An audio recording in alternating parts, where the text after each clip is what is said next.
Welcome, investors, to the Absolute Return Podcast, your source for stock market analysis, global macro musings, and hedge fund investment strategies. Your hosts, Julian Klimachko and Michael Kesslering, aim to bring you the knowledge and analysis you need to become a more intelligent and wealthier investor. This episode is brought to you by Accelerate Financial Technologies. Accelerate, because performance matters. Find out more at accelerateshares.com.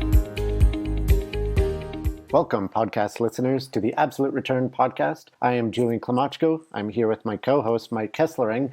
And in today's podcast, we welcome special guests, Robert Di Iorio and Jeffrey Lynn of Di Iorio Wealth Management, where Robert is Vice President and Portfolio Manager, and Jeffrey is Associate Advisor. On the podcast, our guests discuss the growth investing mindset, portfolio construction, how the wealth management business is changing, and even some of their favorite stock picks. So with no further ado, please welcome Robert Di Iorio and Jeffrey Lynn. So we have Rob and Jeff on the podcast today. Thank you, gentlemen, for coming on the Absolute Return Podcast. Really happy to have you on the show today to talk about growth investing, hedging, wealth management, and all that entails in 2020, which was certainly a very interesting year. Now, to start things off, why don't you tell our listeners a bit about your background and how you initially got interested in investing? Sure. Thanks. First of all, thanks, Julian, for inviting Jeff and I. We're really excited to be here. I've been in this industry since I graduated from undergrad. I'm very sad to say that I have not worked for any other company or industry in my life. I was recruited out of university, was one of the lucky ones. This was back in 1999 when everything was booming. And, I'm also from a family of misguided entrepreneurs who've made many mistakes in my life. So I was always interested on investing and planning and that sort of stuff. So I've been in this for that long. So it's been over 20 years now. Jeff, for sure.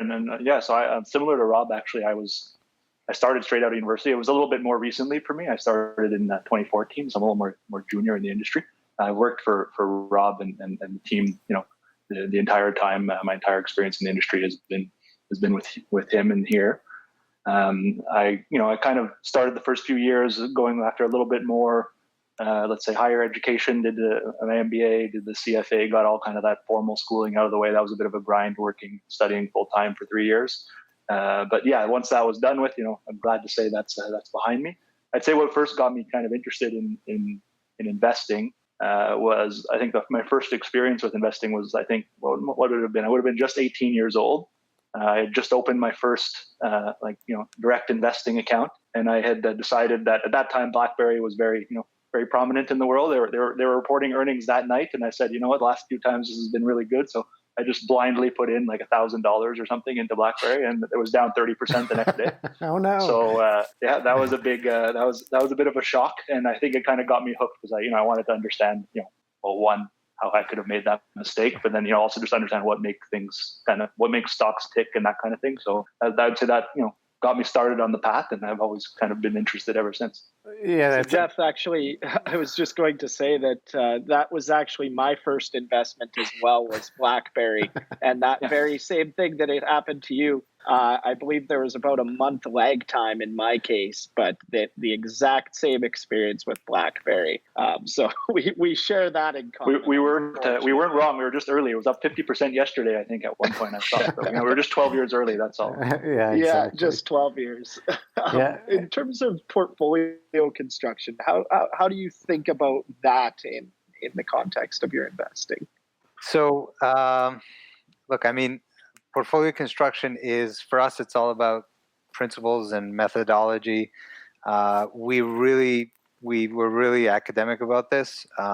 We don't want any emotions to get into the way. So, for us, we're growth investors. So we try and focus primarily on, let's call it generational companies as the core of our portfolio. And so, in order to do that, you have to also have rules. And so we actually did a blog a while back, actually earlier this year, called the DM5, which are 5 core method, kind of like our methodology for how we do things. And, the bottom of the list, and probably the most important, is I talk about this a lot, is having core beliefs. So you have to have a belief in what you're doing. And so for us, if we're going to, for growth and we want to grow our assets, we believe in compound interest, then we have to have a clear why. So what's the why is, we want to invest in stuff we believe in. So that's where that generational kind of focus at the core of the portfolio. And of course, the other four rules are, pre-established game plan. So I think that's integral, because we all know that you can make decisions when you have a clear mind, but when there's a fire in the theater, people don't always leave the theater in an orderly fashion. And of course, you have to document everything. That's our second rule, especially the mistakes. And so we tend not only to learn from our mistakes, but we want to make sure that we don't repeat them. And then third is it's the good habits rule. So as a portfolio manager, you better have a ton of good habits and very few bad ones. And then lastly is procedural. We call it the procedural trust rule. We're essentially trying to be procedural on everything. So when it comes to sizing our positions, what we use to get our idea generation, we can write a whole thesis on this. I don't know, Jeff, if you want to add to this, but that's kind of how we think of portfolio management. It's got to be very, very structural.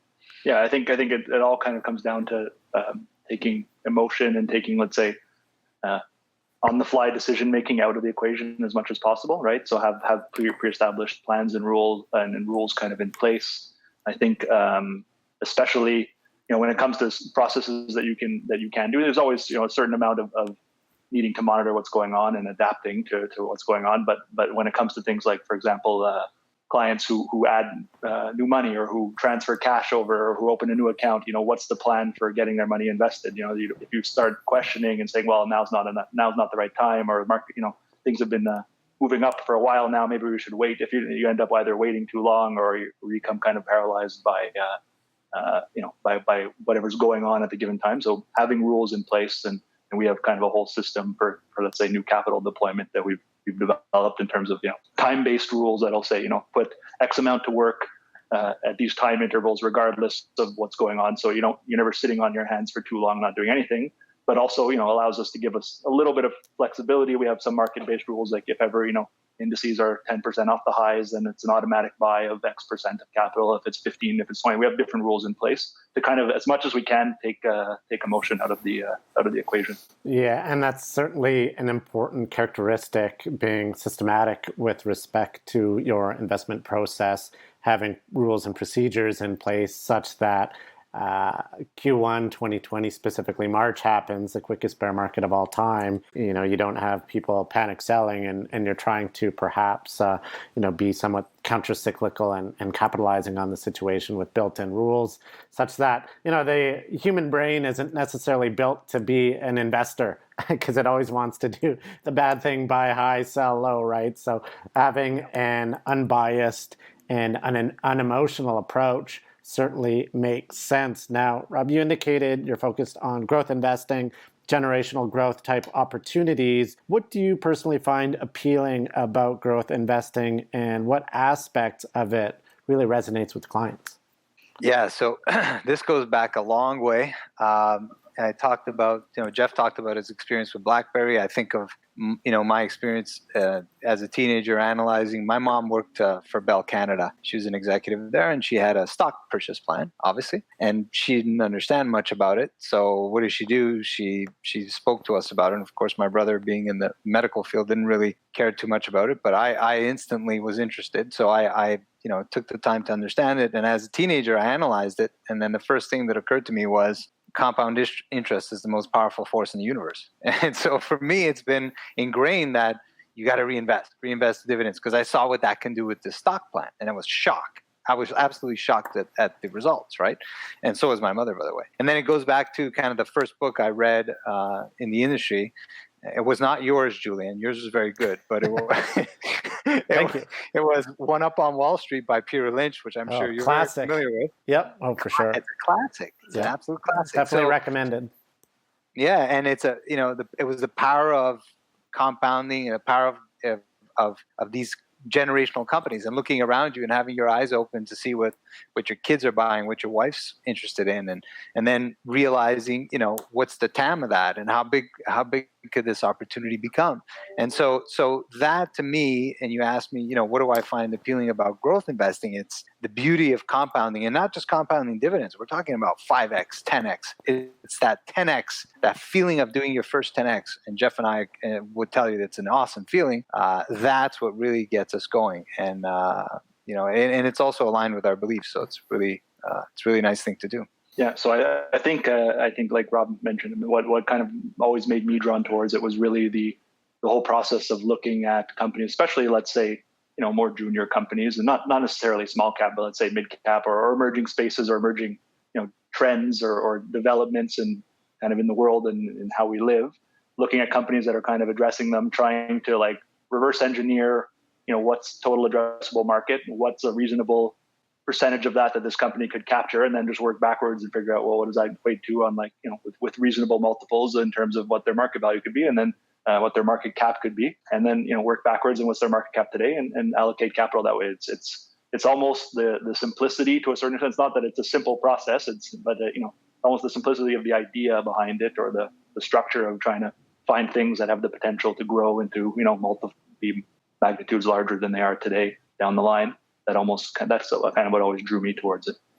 Yeah, Charlie Munger always said simple but not easy, because then everyone would do it. And it certainly is not easy. And you touched on Peter Lynch's book, One Up on Wall Street. I always liked Lynch's idea of buy what you know. He'd look at certain consumer products that were catching on, still early stage, and have this long growth runway.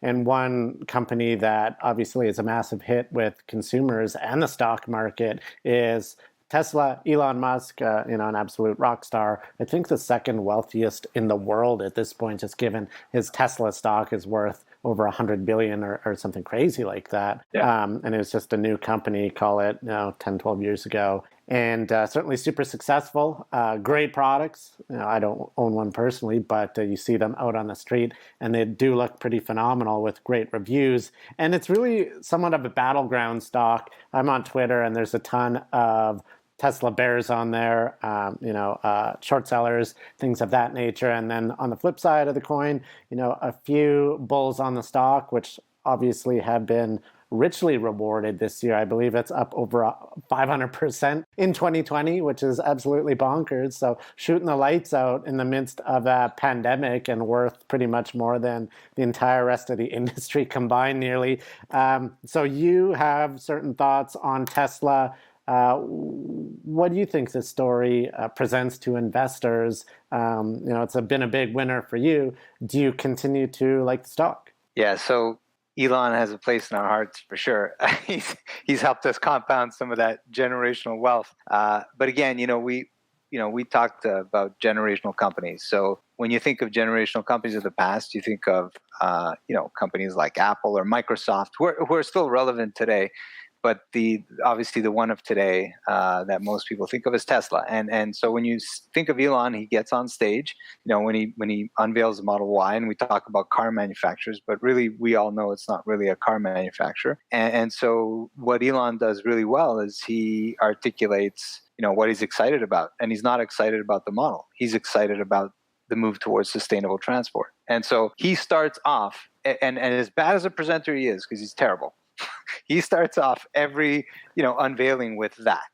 And so for me, when you talk about having a clear why, I don't see a company that's more laser focused on this clear why than Tesla. And so we don't know if it'll continue to outperform. Our target, for I think 2 or 3 years ago was a $500 billion in market cap. Well, guess what? We got there way earlier than we thought, but it has all the characteristics of a generational company, so it stays in our portfolio and it stays as a modest rate. I don't think it'd be responsible of us as portfolio managers to let it get out of hand, but for sure it's going to be a core holding for us. Yeah, I think we've owned it for a long time. I think we owned it since it was $250 the first time, and that was pre-split. It kind of got back there very briefly this year, and now it's back I think about 500 again, but it's been, battleground is definitely the right word for it in terms of the opinions, let's say online.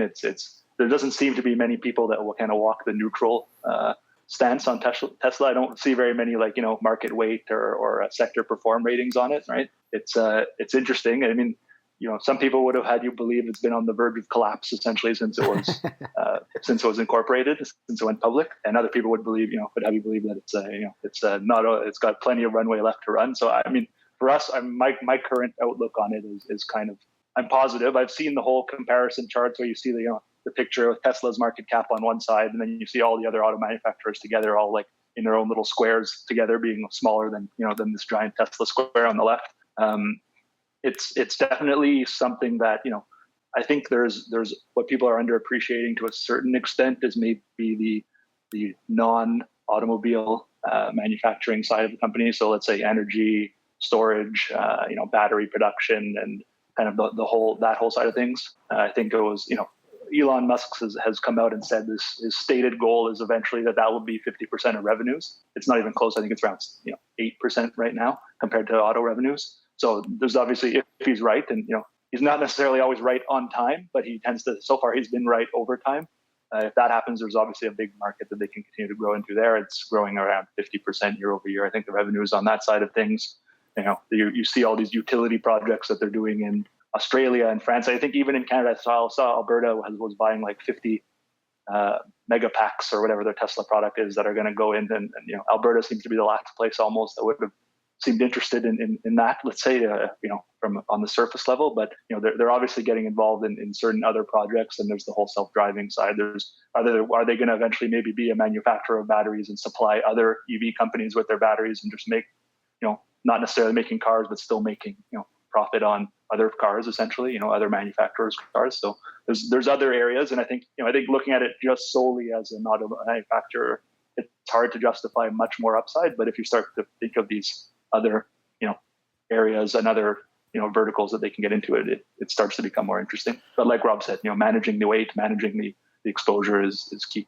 Jeff, you're probably talking to one of the only guys who's neutral on the stock. I understand, the bear case, they talk about valuation and things of that nature, accounting. But then on the bull case, obviously, tremendous product, iconic CEO who's accomplished a ton and really innovated. And one of the interesting aspects, you talk about the future growth runway above and beyond just auto manufacturing to all these different verticals. One example that I caution the bears on is you take Amazon, for example. 10 years ago, they're just pretty much internet retailer. Now, a giant portion of their valuation is the cloud Amazon Web Services, which grew out of nothing. And that was really the product of an exceptional CEO. Now, could Elon, pull off something like that? Ultimately, who knows? But, it's tough to bet against because he does have the market on his side. And that theory of reflexivity,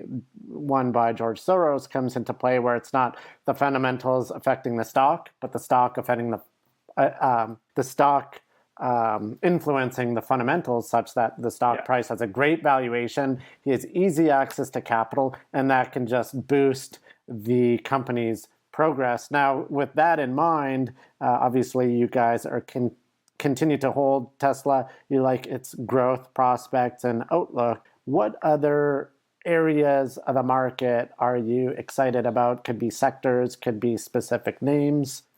Yeah, I think we can talk specific names. I mean, I keep on saying we have generational holds in our portfolio. So those are companies that we like to overweight and kind of think of as the core of what's going to drive. So, clearly you mentioned Amazon. That's another name we're comfortable talking about that we've owned for a long time. But more, I guess more on the and of course, companies like Facebook, we're still very constructive on, very good valuation. Google, of course, and Apple have been holdings for us for years. But so on the newer front, well, it's not that new for us, but more people are getting familiar with Teladoc. We think on the healthcare side, Teladoc, and the recent, obviously, merger with Livongo is going to be a force in the connected health side. And I'm really excited about Uber. I know this is controversial, but I think Uber has all the character. And I'm not talking financials. I don't want to talk about earnings or anything like that. I just want to talk about the potential to be a generational company.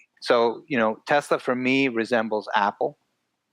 And Apple, the stages of Apple's growth went from denial to hate to, this product is inferior, to the whole world accepting and the ecosystem being established as the only ecosystem you want to use, right? I mean, it's debatable because of Google and other things, and Android, but let's face it, Apple is the number one, service company in the world right now. So and that's what Tesla feels like. So Uber to me feels like they have the potential, and we're not sure, to accomplish that, in their space. And that's really another service area. Let's call it, Uber everything. It's a verb, really. It's not really, I'm just going to Uber. I'm going to Uber food. I'm going to Uber a ride. I'm, Uber anything. I mean, I think that is something we really need to keep an eye on. So it has a place for us in the portfolio. We just don't know how big that can be. Maybe Jeff, you want to talk about some of your ideas on stuff that we're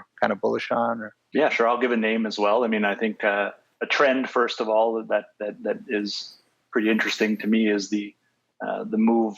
Let's say you've had the whole transition to cloud and digitization of enterprise, but now as all this data is being centralized on the cloud, there's more problems in terms of, let's say, latency and about the actual computing that needs to occur, let's say, at the end user. So we'll call it the edge computing sector, right? So the actual computing that's being done on the device side, not central cloud, but let's say in front of the end user. So there's latency, there's all these problems, and if you're thinking about things like self-driving cars and all, and you're not necessarily going to have the ability for these cars to go and pull data from the cloud to make their decisions on what's going to happen, if you're in a life or death situation or something like that, right? So there's a company that we've been kind of investing in and getting more constructive on over time is Fastly. It's a big performer this year as well. It's up a lot year to date, but I mean we bought it, I'd say mid 2019 or early 2019 probably. We started our position in it. And so that's one, we find that, they're very related to the whole edge computing side of things. You can say they're also, they have ties to cybersecurity and things like that too. So they're operating in a few niches. But I think that it's a name that's in a very interesting space, and it's had its fair share of headlines as well. It was involved with TikTok as being its largest client. TikTok was going through a whole situation about being able to be permitted to be used in the US and things like that. So that seems to be moving behind it, but I believe that they did lose them pretty much as a client at some point. So that there has been a correction in the shares, but we're pretty constructive on it long term as having a long runway to, even if they're losing a large client like that, I think the runway for growth is more than going to offset that over time. So that's another name we're pretty interested in. And when you're looking at that sort of growth, it really becomes a necessity to take such a long-term approach. Number one, to actually let the business model play out, but as well as you both had mentioned, kind of the really focus on the compounding aspect of an investment throughout the horizon. That's how real wealth is made. And so especially within very high growth investing where there will be volatility in these names. So in terms of how do you think about, you'd mentioned your Tesla positioning where it's more of a modest position now relative to historically perhaps. How do you think about position sizing and where you're taking emotion out of investing? Do you have systematic rules or anything of that nature? Yeah, we do. So I'll let Jeff talk about the kind of the rules and how they work and how he applies them. But I'll just talk about, we have we pay for a few third-party AI services. Okay. And so we need that for idea generation, and we need that also for metrics that helps us manage. But we have our own proprietary scoring system that Jeff runs. And so based on, a criteria, there's multiple criteria, and stocks get scored proportionally to criteria we think are most important.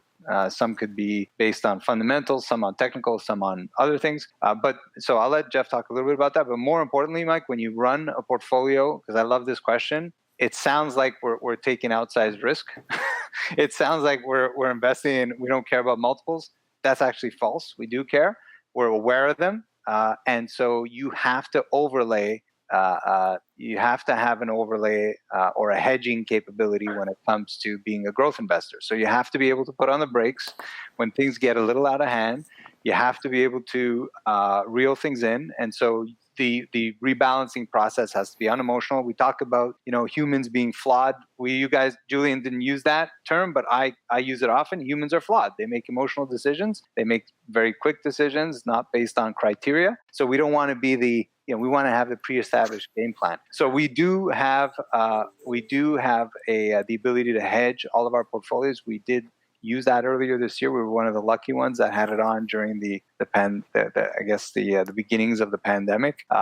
And so that's just the criteria we decide based on where volatility is and based on where the cost is for that. So that's an extra layer that I just wanted to highlight, because I think if you're going to be a growth investor, you better have the tools to protect yourself, and you better have the ability to choose a good manager, like what Julian does, in his products, and how he's, how they're looking at, in the alt space, creating the just the right mix of alts, which are have a different standard deviation from the rest of the portfolio. I think that is key. Having that in the portfolio is key. I don't know, Jeff, if you want to elaborate on how we keep the sizing modest. Yeah, so I mean, at the end of the day, there's you have to develop a system, and you can make it as complex or as simple as you want. But I mean, we've come up with sizes of different let's say starting sizes. Obviously, things move constantly, so your position is never the exact same size as when you initiate it within a day, right? But we have ranges and we have sizes that it will allow things to fluctuate within. And in terms of we have, you can call them rating systems, essentially 1, 2, and 3, and these categorizations of whether something's a 1 or 2 or a 3 are based on different factors. So we'll look at we'll give things numerical scores related to what we feel about like technicals. So if there's certain moving averages and things that will follow. If it checks a lot of the boxes there, it'll get a point for technicals. If it has, we'll follow the street to a certain extent. So we'll look at as much as we can access in terms of analyst information. We'll try and pore over what people who are following the stock are saying, try and get a balanced view of what the positives and the negatives are.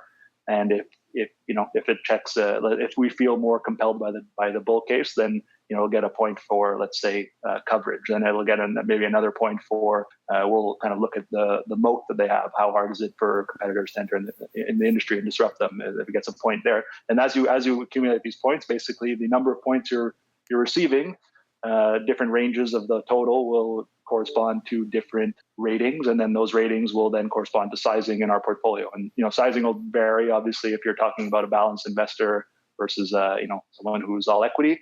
The actual absolute value of the position sizes will change, but I mean, in theory, they'll change proportionally to one another, and that's how we kind of overweight or underweight stocks that that have already kind of made it through our screening process to be names that we're interested in owning or that we own. That's how we'll then kind of adjust the sizing based on our trying as much as possible to be unemotional and score them and come up with ratings. It sounds like a very systematic process that's based on all the tools that you have access to, which in the market these days, I mean, there's a significant amount of tools and technology that wealth managers can utilize. Certainly, Rob, over your 20 plus years in the business, I'm sure things have changed dramatically at RBC on the wealth management side. Knowing that, and gazing into your crystal ball, what structural shifts do you see coming for the wealth management industry? Yeah, no, I love this topic, and you know what, I love talking about it, and I've actually been on a few panels this year on this exact topic, some nationwide panels, and so the key is to, like, for us, like the investment side to a certain extent has been commoditized. Right, so you have access to ETFs, and we all know the facts. 90% of managers over a significant period of time have trouble beating the index. So in many cases, you want to use ETFs if you don't have access to world-class management process or managers. Obviously, we like to create alpha, so our job is to beat those indexes with a lot less risk. So we have our mandate, but so that I think is secondary. I think the primary thing now is, it's not just about, oh, this is what I have, this is what my investment's doing, and I'll see you next year, and we just had a review, and oh, that's good, you're meeting your goals. I like to call it, you need to provide live planning now. So it has to be interactive. It has to be aspirational. So we're, one of the things we've been doing for quite some while is we've been building these live plans for clients. So virtual plans that can be accessed through portals. And so it's like having a live snapshot of where you are, and based on your goals and where you need to be. And it's very inspirational. And so we're not only talking about the investments, but we're also talking about, things you want to accomplish in your legacy. And so family, education, like that sort of thing. How do we want our family to, what kind of governance do you want if you set up a trust? So these are, I think, the things that technology will enable. We're already doing it as a team. I think the industry is slowly going there. But the ones that forget, or are not inclined to put those, and I'm not just talking about having online access and having tools. That is the commodity. I'm talking about adding the value that the end client needs. So it's connecting the dots. It's helping them see the big picture, removing that emotion. So that is where really tech needs to be used. Especially, yeah, I think coaching is a very key aspect as well, right? If left to their own devices, let's say we've already talked about how emotion plays a role.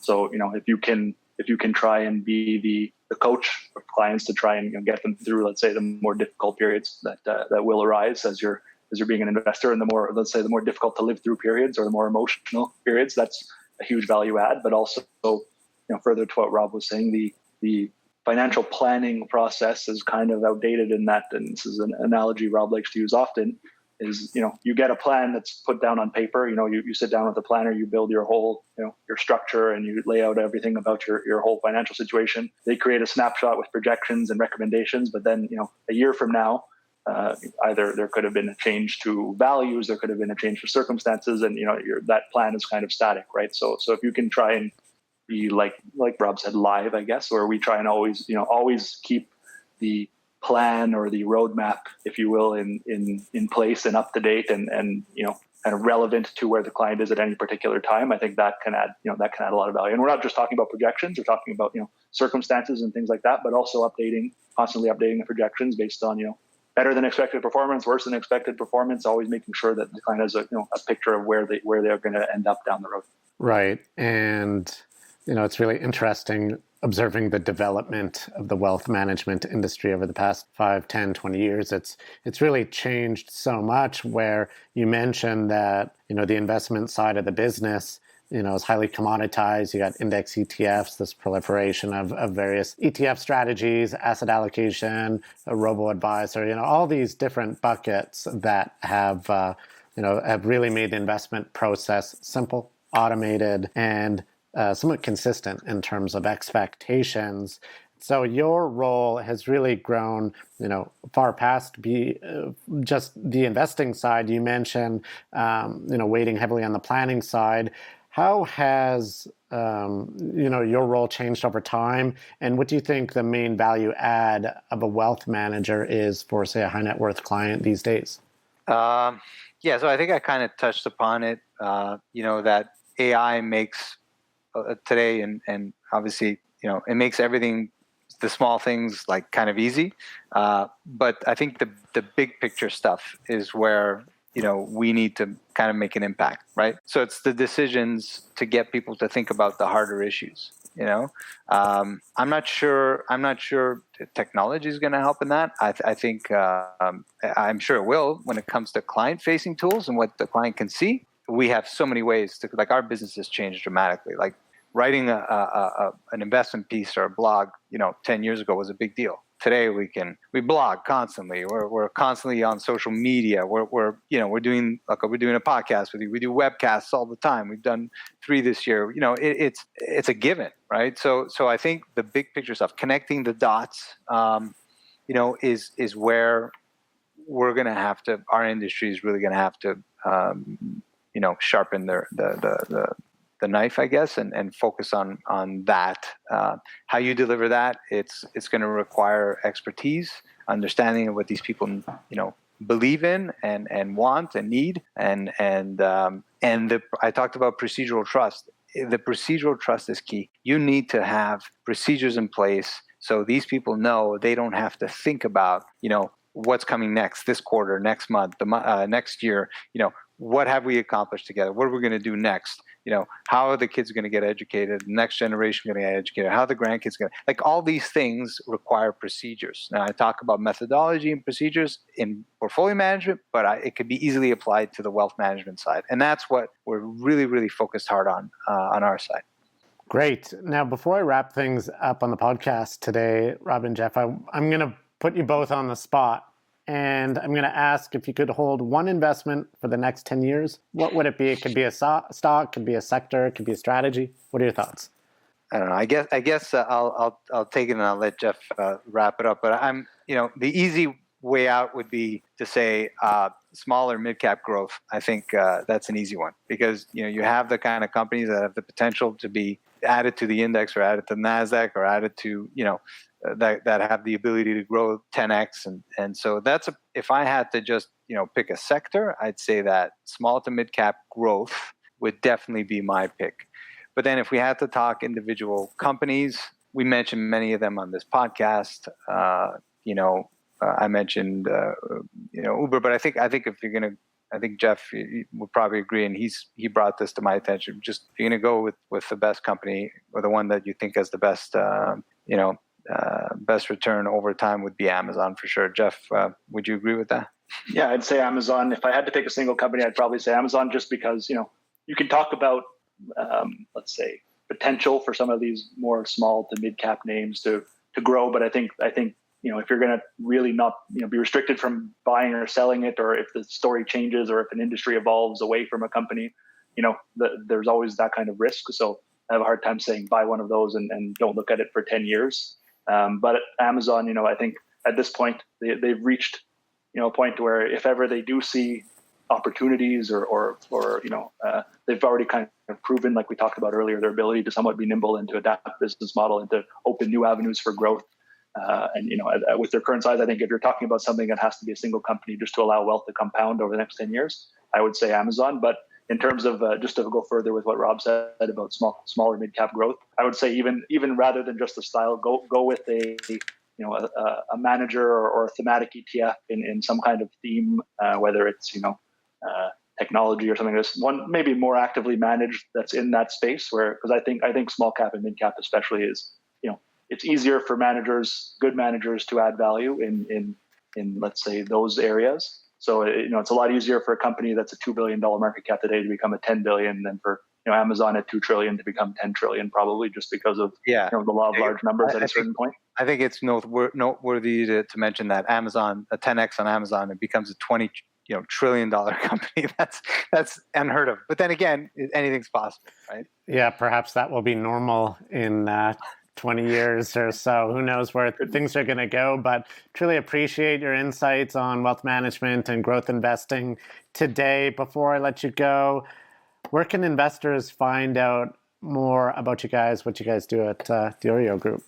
Sure. So you can look us up at DiIorioWealthManagement.com. That's DIIORIO wealthmanagement.com. That's 2 I's. We're also on social media. You can connect or follow us, Rob Di Iorio, Jeffrey Lynn, and we post pretty much everything we post for the public is on LinkedIn or Facebook as well. Okay, great. Well, thanks so much for being on the podcast. I'm sure our listeners will enjoy it very much. So wish you all the best, and we'll chat with you soon. Thank you so much. All right. Thanks for having us. Bye, everybody. Thanks for tuning in to the Absolute Return Podcast. This episode was brought to you by Accelerate Financial Technologies. Accelerate, because performance matters. Find out more at accelerateshares.com. The views expressed in this podcast are the personal views of the participants and do not reflect the views of Accelerate. No aspect of this podcast constitutes investment, legal, or tax advice. Opinions expressed in this podcast should not be viewed as a recommendation or solicitation of an offer to buy or sell any securities or investment strategies. The information and opinions in this podcast are based on current market conditions and may fluctuate and change in the future. No representation or warranty, expressed or implied, is made on behalf of Accelerate as to the accuracy or completeness of the information contained in this podcast. Accelerate does not accept any liability for any direct, indirect, or consequential loss or damage suffered by any person as a result of relying on all or any part of this podcast, and any liability is expressly disclaimed.